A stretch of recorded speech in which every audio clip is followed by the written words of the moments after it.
Les retracements de Fibonacci, c'est probablement mon indispensable dans le trading. C'est vraiment un outil que j'utilise tous les jours, que ce soit dans l'investissement, que ce soit dans les trading swing ou intraday, mais également et surtout d'ailleurs sur le scalping. C'est vraiment un outil indispensable pour moi. C'est pourquoi je suis ravi aujourd'hui de te partager un petit peu les connaissances que j'ai sur ce sujet. Tu vas voir que c'est vraiment quelque chose de très facile d'utilisation. Je vais t'expliquer qu'est-ce que les retracements de Fibonacci. Je vais te montrer comment l'utiliser et le paramétrer, notamment sur TradingView, mais ça sera peu près pareil sur toutes les plateformes. Et puis également, reste bien jusqu'à la fin puisque je vais te livrer une stratégie, je dirais même la stratégie que j'ai commencé à utiliser au tout début dans mon trading qui m'a permis simplement de générer mes premiers euros de gains avec une stratégie finalement très simple, très efficace qui permet de trader en toute sérénité. Donc je vais te la livrer, reste bien jusqu'à la fin. Avant de poursuivre dans cette vidéo, je t'invite à couper toute source de distraction, vraiment sois pleinement concentré. Le Fibonacci, moi ça a vraiment facilité mon trading, donc prends-en le maximum dans cette vidéo, sois bien concentré et j'espère que tu es prêt. Allez, c'est parti.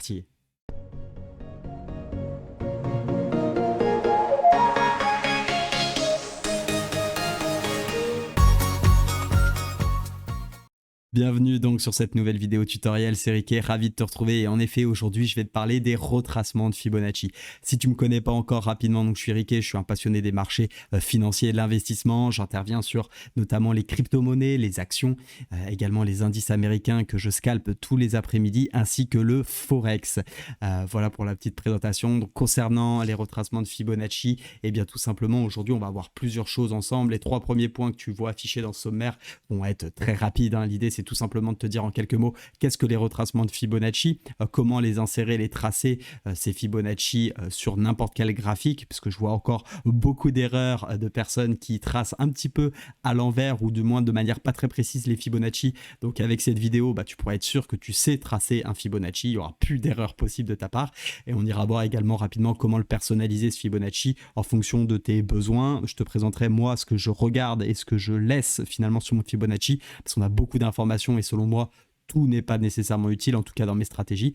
Et en parlant de stratégie, je vais te montrer un petit peu comment l'utiliser. Et chose promise, chose due, je te montrerai une stratégie, celle dont, je crois bien que c'est la première que j'ai utilisée avec Fibonacci, hein, j'entends, dans mon trading, donc, et que j'utilise encore. J'utilise bien évidemment encore parce qu'elle est hyper utile. Donc on ira voir un petit peu ce qu'on peut faire. Je te propose tout de suite de passer déjà sur le premier point et de te dire qu'est-ce que c'est et t'expliquer qu'est-ce que les retracements de Fibonacci. Pour parler des retracements de Fibonacci, il y a un premier point qui est hyper important, c'est déjà de pouvoir définir la tendance et que, je te rappelle, hein, si tu n'as pas vu la vidéo sur la tendance, je te la mets juste au-dessus. Le marché, il évolue par vagues, hein, tu te souviens, on a des vagues d'impulsion, de correction et puis la tendance continue jusqu'à ce qu'elle se retourne. L'objectif, en fait, avec les Fibonacci, ça va être tout simplement, lorsqu'une tendance est en cours, qu'on puisse essayer de trouver la meilleure entrée possible, entre guillemets, hein, parce qu'on ne saura jamais si on est sur la meilleure entrée, mais en tout cas, on va se donner les chances de pouvoir le faire grâce au retracement de Fibonacci, puisque les retracements de Fibonacci va partir de ce principe qu'une tendance, un petit peu comme le proverbe dit, les arbres ne montent pas jusqu'au ciel, et bien c'est un petit peu l'idée, c'est que le Fibonacci va nous donner des niveaux d'intervention où le marché peut potentiellement venir retracer sur différents niveaux avec plus ou moins de probabilité. Pour expliquer et rentrer un peu plus dans le détail, je m'appuie sur le site que je t'invite à aller voir, il est très bien fait, j'ai aucun partenaire ou quoi que ce soit avec eux, mais je le trouve très bien pour l'initiation. ABC Bourse qui explique un peu plus en détail comment est calculé ces niveaux de retracement dont on va parler. Voilà, ça vient tout simplement d'un mathématicien italien, tu vois qu'il n'est pas tout jeune, Leonardo Fibonacci, qui en fait, suite à une structure de calcul, a tout simplement repéré qu'on avait plus ou moins le nombre d'or qui venait s'intégrer là-dessus. Et en fait, les retracements de Fibonacci, c'est utilisé dans plein de domaines. Alors, le Fibonacci, hein, les nombres de Fibonacci et les suites de Fibonacci sont utilisés dans plein de domaines, pas uniquement le trading, mais il s'avère que dans le trading, ça a une grande efficacité. Donc voilà rapidement ce que c'est que les retracements de Fibonacci, c'est tout simplement des niveaux sur lesquels on va chercher des retracements de la tendance actuelle pour pouvoir se positionner au mieux. Alors, on va voir ensuite comment afficher tout simplement les retracements de Fibonacci. Donc l'idée, comme on l'a dit, c'est tout simplement, on a une tendance qui est en cours, pour X raisons, nous on souhaite donc se positionner dans la tendance. Là, je ne vais pas faire de stratégie ou de plan, je vais juste te montrer comment l'utiliser. Par exemple, Prenons ce cas-là, ok, on a une belle tendance baissière, nous on est, voilà, pour X raisons, parce qu'on a eu des indicateurs, des niveaux, parce qu'on a une macroéconomie qui pousse à la baisse, on cherche des ventes. La problématique, imaginons qu'on est plutôt comme ceci, d'accord, on ne sait pas ce qu'il en est de la suite, on se dit ok, tac, tac, tac, ça avance, ah ok, ça remonte, parfait. Quand est-ce que dans ce mouvement-là, je vais pouvoir me positionner à la baisse? Puisqu'on le sait, les arbres ne montent pas jusqu'au ciel, donc c'est un petit peu la même chose à la baisse. Ça veut dire qu'on ne va pas descendre jusqu'à plus... Il y a forcément un moment où ça va au moins corriger. Les vendeurs vont prendre leur profit et des acheteurs vont se manifester. Pour autant, on est dans une tendance baissière et on se dit, bah, tiens, où est-ce que je vais rentrer? Eh bien, tout simplement, on va faire ce qu'on appelle retracer le mouvement pour déterminer les différents niveaux. Alors, comment faire? Sur la gauche, ici, tu as plusieurs outils, indicateurs dans TradingView. C'est également la même chose sur les autres plateformes de trading. Et pour ce qui est de TradingView, en tout cas, dans le troisième point ici, tu as les retracements de Fibonacci. Ils sont peut-être plus bas dans la liste, donc n'hésite pas à chercher. En tout cas, c'est bien celui-ci qu'il faut sélectionner. Et pour tracer, et là c'est vraiment un moment important, parce que si tu le traces mal, tu auras forcément des erreurs dans ton trading, eh bien tu vas tout simplement prendre le point haut et le point bas de ton marché. Et il faut savoir quelque chose, c'est pour déjà t'éviter des erreurs, un Fibonacci, que ce soit à la hausse ou à la baisse, il se trace toujours de la gauche vers la droite, d'accord? Ne va pas me prendre un point à gauche pour retracer par derrière la droite, ça n'existe pas. Et puis on va donc aller se positionner sur le dernier point bas ici. Je vais mettre mon petit aimant pour être au plus précis. Hop, voilà, sur cette bougie, pareil, on va ajuster. Ok, nickel. Alors, une fois qu'on a ça, on a le Fibonacci qui est tracé. Première question que tu peux te poser, c'est ok, je vois que tu as pris Riquet les mèches, est-ce qu'il faut prendre les corps ou les mèches? Il y a plusieurs écoles là-dessus, j'en avais parlé également sur la vidéo des figures chartistes. Pour ma part, sur les Fibonacci, je vais prendre tout simplement les mèches. Pourquoi? Parce que je vais vraiment prendre l'ensemble du mouvement du prix. C'est pas du tout interdit, bien entendu, de prendre les corps. En revanche, si tu prends les corps, tu ne prends que les corps. Si tu prends les mèches, tu ne prends que les mèches. Ne va pas me tracer un Fibonacci qui t'arrange avec un coup une mèche et un coup un corps. Ça n'a juste pas de sens, ok? Donc le plus important, c'est vraiment de prendre soit les mèches, soit les corps et de toujours à l'avenir l'appliquer de la même manière. Sinon, tu vas pas avoir confiance dans ton trading. Si un coup tu me prends les mèches et un coup tu me prends les corps. Il y a de temps en temps des potentielles exceptions, même si moi je préfère ne pas les considérer. C'est notamment sur le marché crypto où on a énormément de volatilité. On peut avoir des grandes mèches, on peut effectivement parfois avoir des excès de mouvement de prix, et là c'est un petit peu la difficulté, c'est de savoir est-ce qu'il faut prendre la mèche ou pas, quand vraiment on a des mèches qui font 6-7 fois le corps de la bougie. Là malheureusement j'ai pas vraiment de réponse à t'apporter, vaut mieux éviter de se positionner peut-être avec un Fibonacci dans ce cas-là. Bref, parenthèse fermée, donc là on a tracé notre Fibonacci. C'est un petit peu arc-en-ciel. Moi, je ne suis pas un grand fan de ce mode Fibonacci. Je préfère avoir quelque chose de plus simple, de plus aéré. Et on va tout simplement, en double-cliquant dessus, tu vas avoir ce menu qui s'affiche, qui te permet tout simplement de sélectionner et désélectionner les niveaux. Je vais les mettre juste ici. Alors, il faut savoir que moi, ça ne regarde que moi, mais j'utilise que les 0,5 et les 0,6. Ce qu'il y a de plus commun, c'est surtout d'utiliser les 0,38,2, les 0,5 et les 0,61,8. Donc déjà, tu peux ici décocher tous les niveaux qui a priori ne nous intéresse pas. On va garder bien évidemment le 0 et le 1 qui bordent notre Fibonacci, et comme ça on a les 0, 38,2, 0,5 et 0,6. Également, qu'est-ce que tu peux faire? Tu peux avoir la possibilité d'étendre les lignes à droite. C'est assez intéressant parce que les prix vont évoluer, donc si tu veux avoir tes niveaux ici, tu peux bien évidemment étendre les lignes à droite et tu vois que finalement le Fibonacci est conservé sur l'ensemble du mouvement. Je repars dans les paramétrages, tu peux également l'enlever si cela ne t'intéresse pas, nous on va le laisser pour la démonstration. Tu peux bien évidemment ici personnaliser les couleurs, et si tu ne veux pas avoir de fond de couleur, alors pardon, excuse-moi, c'est pas ici, c'est ici, arrière-plan, tu ne veux pas qu'il y ait d'arrière-plan, tu peux l'enlever pour juste avoir les niveaux, et c'est ce que je te propose de faire, pour avoir une meilleure visibilité. Donc voilà, au niveau de comment tracer et déjà personnaliser ton Fibo. Je te propose maintenant de voir un petit peu l'utilisation qu'on peut en faire, et ce qui est hyper important, c'est que ces différents niveaux qu'on vient de voir juste à l'instant, et qu'on va revoir, les 0,38,2, les 0,5 et les 0,68, c'est qu'ils vont pouvoir nous servir en fait de zone de résistance et également de support. En effet, il y a beaucoup de gens qui utilisent les Fibonacci, et de ce fait, eh bien, on va avoir plusieurs personnes qui vont voir les mêmes niveaux, et c'est plus vous avez de gens qui voient les mêmes niveaux, plus vous avez de chances finalement de vous en sortir aussi vous dans le trading. Il faut arrêter de croire que le trading, j'ai la technique secrète que personne connaît. Oui, si tu es tout seul à l'utiliser, tu as assez peu de chances finalement de t'en sortir. D'accord? Le but c'est de trader en fait avec le maximum somme de gens, hein. On est dans un rapport de force sur le trading. Plus il y a d'acheteurs, plus les acheteurs vont gagner par rapport aux vendeurs et inversement. Donc, au niveau déjà de ce point-là, il va falloir effectivement bien tracer notre Fibonacci. Comment bien tracer? Parce que parfois, j'ai des personnes qui me disent oui, mais par exemple, regarde, là, je suis dans une montée, hein, imaginons, on ne sait pas ce qui va se passer, j'ai envie de me positionner à la hausse. Qu'est-ce que je fais pour me positionner à l'achat?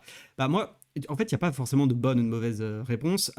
L'idée, c'est tout simplement de prendre pour moi le dernier point bas et le dernier point haut d'un marché. Tout simplement, si ici, on a envie de retracer, tu vois, juste là, ce mouvement-là, moi, je vais plutôt prioriser un point d'entrée ici, donc je trace de gauche à droite, je prends le plus bas et le plus haut, et là j'ai mes différents niveaux de Fibonacci qui s'affichent pour retracer ce mouvement haussier, d'accord, parce que j'ai envie de retracer celui-ci. Maintenant, si j'ai envie de retracer, imaginons celui-ci, d'accord, d'ici, est-ce qu'il vaut mieux que je prenne ce point-là ici où je suis actuellement, ou il vaut mieux que je prenne ce point-là? À vrai dire, il n'y a pas de vérité, c'est-à-dire qu'il n'y a pas ce Fibo-là est plus valable que ce précédent. Ce qui est sûr, c'est que prendre ici, ça n'a pas de sens, d'accord? Parce que là, tu es au milieu, tu n'es pas sur un dernier point bas. Or là, on est bien sur un dernier point bas et on retrace ce mouvement-là. Donc, c'est-à-dire que il n'y a pas forcément de vraies règles à ce niveau-là, il faut juste prendre un vrai point bas et un vrai point haut, c'est ça le plus important. Maintenant, ce qui peut être intéressant, c'est de voir parfois quand tu hésites, tout simplement si tu n'as pas des zones de confluence, ça c'est hyper intéressant, c'est tout simplement tu hésites entre ce mouvement-là et puis tout le mouvement, et bien tu traces les deux, et tu regardes si finalement il n'y a pas des niveaux qui convergent tout simplement. Et là on le voit, d'ailleurs c'est là où ça a tenu, c'est hyper intéressant.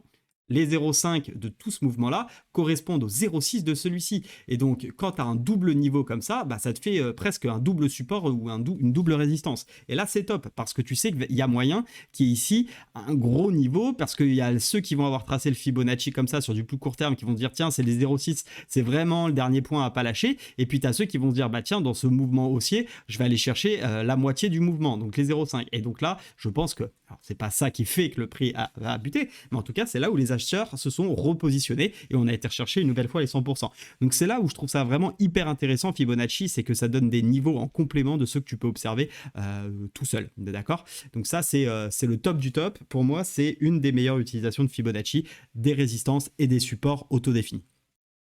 Je me suis déplacé un petit peu sur le graphique. Et il y a quelque chose aussi où je voulais attirer ton attention, c'est que c'est pas auto-réalisateur non plus, hein. Le Fibonacci, comme je l'ai dit tout à l'heure, c'est un outil. Donc déjà, c'est pas un indicateur, c'est juste un outil qui va nous aider à déterminer des zones de prix. Il n'y a pas parce que c'est les 0,382 à chaque fois, ça va fonctionner. C'est pas parce qu'à chaque fois il y a les 0,5 que ça va fonctionner. D'ailleurs, sinon il y aurait que le niveau des 0,5, d'accord? On ne chercherait pas d'autres niveaux. Donc il faut vraiment coupler tes analyses avec ton Fibonacci. Ça suffit pas de dire ici, par exemple, que tu cherches des hausses. D'ailleurs, d'accord, pour X raisons, hein, on cherche des hausses et je dis tiens, je vais m'amuser à acheter tous les niveaux de Fibonacci. Ça n'a pas de sens. Ici, tu vois bien que tu achètes les 0,382 sans raison particulière, ça casse. Tu vas acheter les 0,5, ça casse. Tu achètes les 0,6, ça casse aussi. Enfin, voilà, tu as compris un petit peu l'idée. C'est-à-dire que les Fibonacci vont venir en complément d'une analyse technique. Il faut vraiment avoir des signaux complémentaires, des zones de prix qui peuvent être intéressantes. Par exemple, tu avais tracé un niveau de résistance, tiens, bam, tu traces ton Fibo, tu t'aperçois que ça tombe pile poil sur les 0,5, 0,6. Effectivement, là, ça donne un peu plus de crédibilité à ton niveau parce que tu dis, ok, non seulement c'est la résistance, mais en plus c'est le Fibonacci. Et potentiellement, tu as un mouvement de bougie, tu as une divergence RSI sur le cours, tu as, que sais-je, d'autres signaux que tu peux utiliser, le croisement d'une moyenne mobile, etc., etc. Un dernier point avant de te livrer une de mes stratégies, c'est tout simplement que bien évidemment le Fibonacci peut fonctionner sur différentes, enfin d'ailleurs fonctionne, hein, c'est pas peu, fonctionne sur différentes unités de temps. Et il est aussi important de se dire que c'est un petit peu comme les figures chartistes ou comme les niveaux de support et de résistance, plus l'unité est grande sur laquelle tu l'as tracé, plus ce niveau peut avoir d'importance, ok? Donc bien évidemment, si par exemple tu fais du scalping, un Fibonacci sur du 1 heure aura, enfin les niveaux Fibonacci sur du 1 heure auront de l'importance lorsque tu vas trader sur du 1 ou du 5 minutes, voire même du 150 ticks ou que sais-je.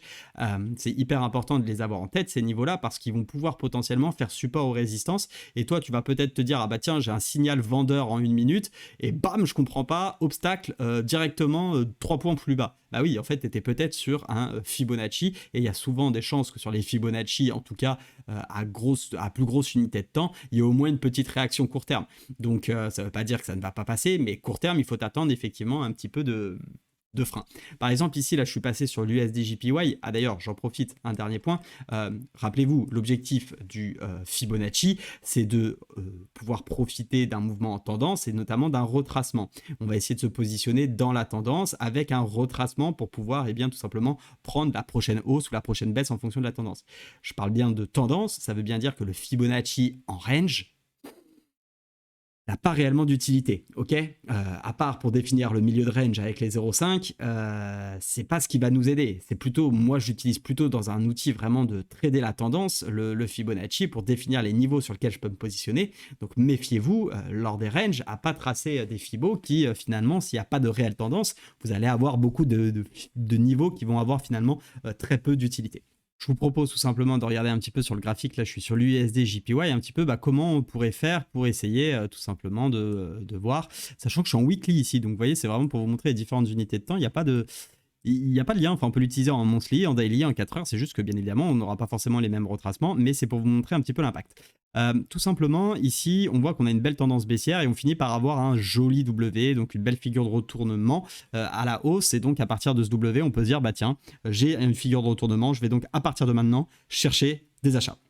Ça va faire partie de notre stratégie, c'est comme ça, on l'a déterminé, j'ai un W, je fais partie, je pars directement sur comment te dire, sur des mouvements haussiers. D'ailleurs, je te mets la vidéo juste au-dessus sur les figures de retournement. Si tu l'as pas vu, n'hésite pas à aller la voir. Ça c'est vraiment pas mal en complément du Fibonacci pour voir un petit peu ce qu'il en est, notamment sur les zones de pullback. Fermez la parenthèse. Donc ici, par exemple, eh bien, je vois que j'ai un beau W. Ok, on casse. Eh bien, à partir du dernier plus bas, je vais chercher à retracer. Donc pour l'instant, j'ai un plus haut ici. Je me dis ok, 0,382. Bon, moi, je ne l'utilise pas personnellement. Pas grand-chose à faire. Pas de mouvement weekly. Ok, ça casse. Nouveau plus haut. Tiens, je vais positionner mon Fibo. Bon, ok, ça continue. Continuation haussière. Pas moyen de rentrer. Ok, pareil, pas moyen de rentrer. Ainsi de suite. Ici, je le place là. Ah, pas moyen de rentrer. Ah! Ça y est, premier signal, on casse les 0,382. Tiens, c'est intéressant. Ici, hop, je viens m'appuyer sur les 0,5 et je vois que ça tient sur les 0,5, d'accord?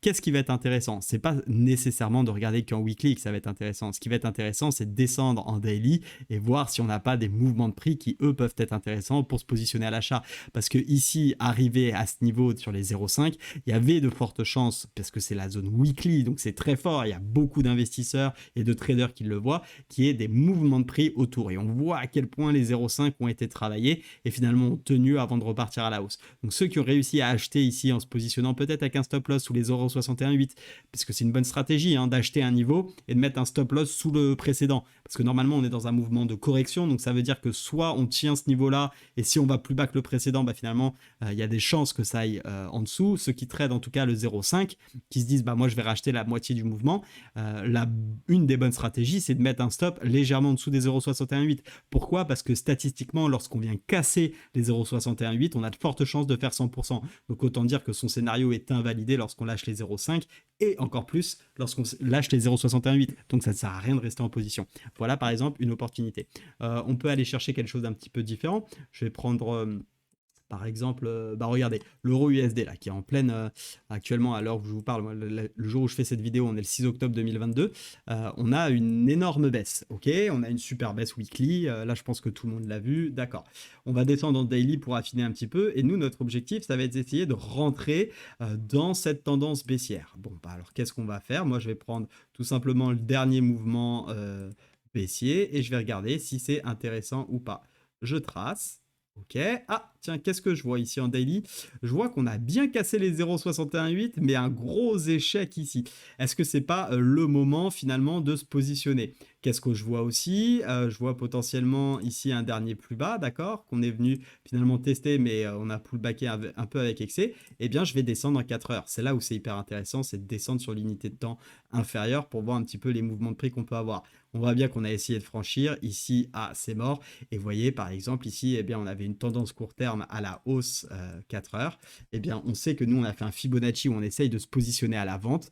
On voit qu'on a échoué sur les 0,618. Les 0,5 tiennent ici, eh bien par exemple, une belle idée de trade, ça serait tout simplement de prendre position une fois qu'on vient casser ces derniers plus bas parce qu'on aurait échoué sur les 0,618. Donc ça marquerait probablement la correction et derrière on pourrait se positionner parce qu'en plus on a un double top qui nous dit que le marché sur le court terme là est en train de se retourner et on pourrait positionner par exemple notre stop loss cette fois-ci au-dessus des 0,618 et essayer d'aller chercher les 100%. Donc si je prends ma position short, ça nous fait hop un petit stop par ici, un take profit sur quasiment les 100% et ça nous fait un ratio de 3,62. Et voilà comment c'est hyper intéressant d'utiliser le Fibo. J'ai un plan, je suis vendeur. Ok, quels sont mes niveaux Fibo? Ok, je les ai analysés. Ça casse, je rentre pas. Ah tiens, ça réintègre. Ah tiens, ça tient. Ça ne lâche pas, on ne casse pas les niveaux. En plus, je descends en unité de temps, qu'est-ce que je vois? Une petite figure de retournement.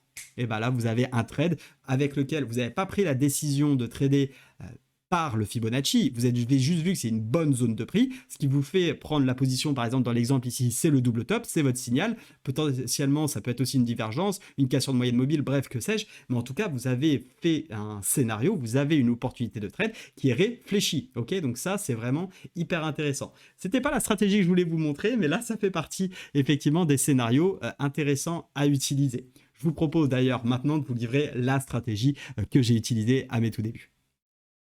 Cette stratégie, elle est très simple et elle couple tout simplement ce que j'adore dans l'analyse technique, c'est le price action et le Fibonacci finalement intervient bien dans ce système de price action, non pas parce qu'il va nous donner des configurations de prix, mais plutôt des zones de prix. Donc coupler les configurations de prix aux zones de prix, c'est vraiment quelque chose de super pertinent.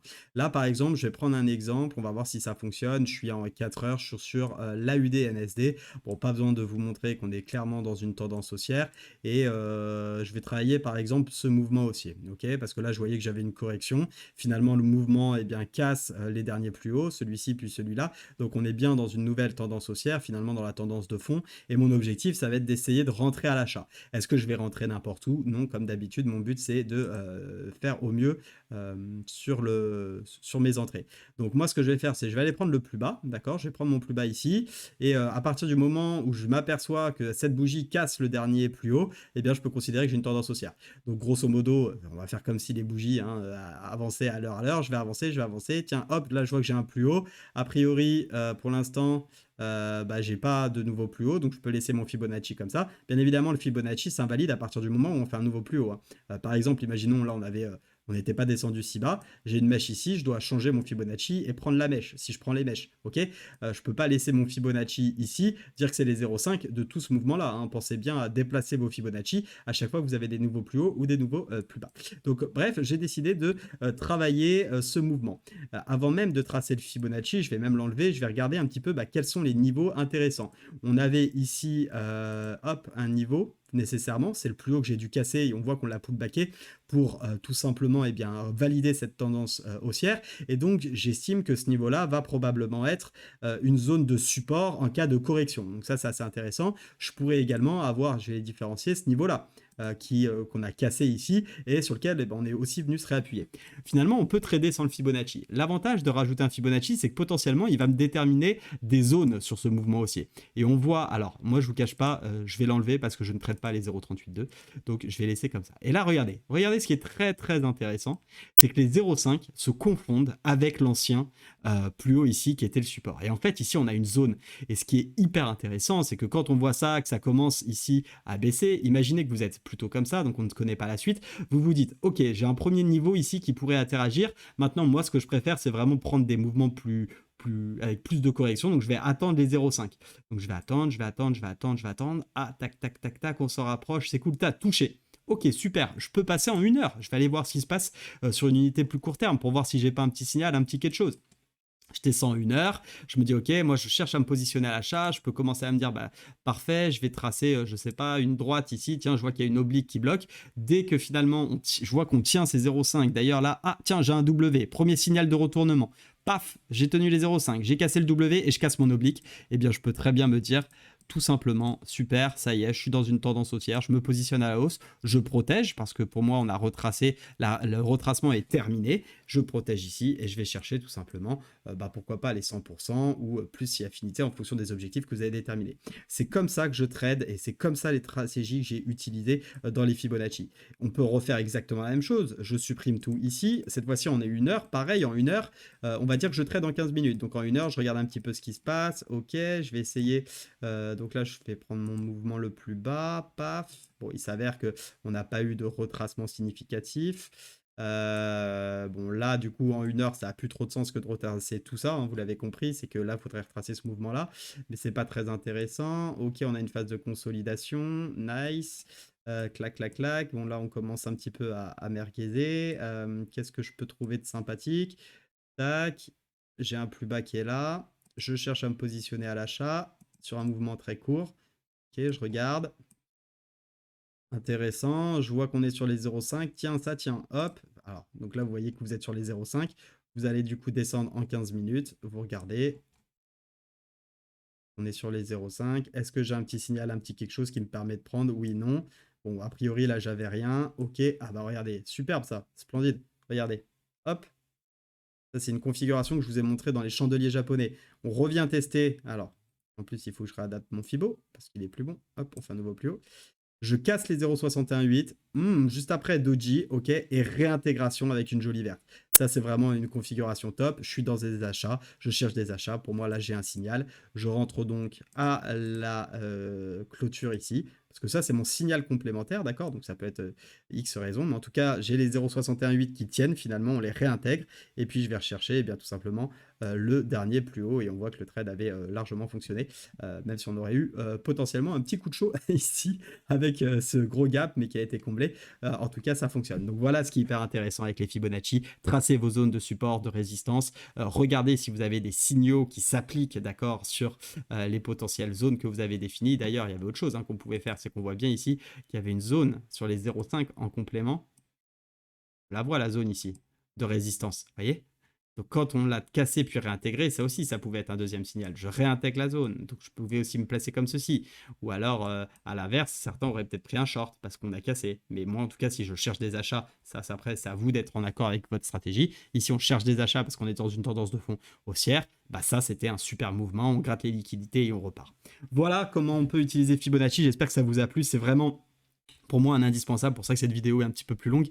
Dites-moi ce que vous en avez pensé. Si vous n'êtes pas encore abonné à la chaîne, je vous invite à le faire. Encore une fois, je pense que ce contenu-là, très clairement, vous le retrouvez dans quasiment toutes les formations payantes. Moi, je vous l'offre tout simplement gratuitement. Donc, pour me remercier, abonnez-vous, mettez-moi un petit like. N'hésitez pas aussi à me dire en commentaire ce que vous souhaitez voir dans les prochains tutos. Moi, c'est un plaisir de partager vraiment ces compétences d'une part, mais surtout cette passion que j'ai pour l'analyse de trading, l'analyse technique. Je vais y arriver, c'est la fin de la vidéo, je fatigue. Je vous remercie en tout cas, je vous dis à très vite. Faites attention sur les marchés, bien évidemment. Restez prudents. Allez, ciao!